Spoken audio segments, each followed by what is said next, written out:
Covid के दिनों में हर कोई अपने फिजिकल दफा की बाबत, जिस्मानी तहफ्फुज की बाबत बहुत कुछ सोचता है।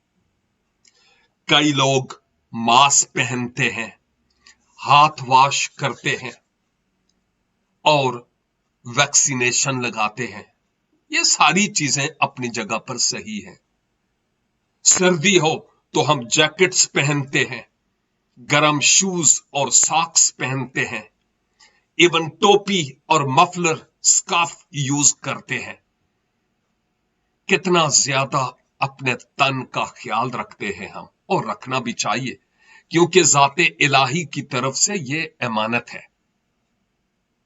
लेकिन सोचने का मकाम यह है कि हम अपनी रूह की दफा के लिए क्या करते हैं। अपने रूह के दफा के लिए, रूहानी दफा के लिए क्या करते हैं। अगर हम आज इस दुनिया से चले जाएं तो कहां जाएंगे?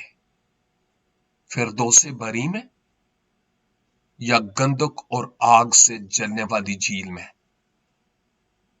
आज फैसले की घड़ी है, कल हमारी जिंदगी में नहीं आएगा। सोचिए, और अगर समझ ना आए तो राबता कीजिए। We will try our best to help you. God bless you.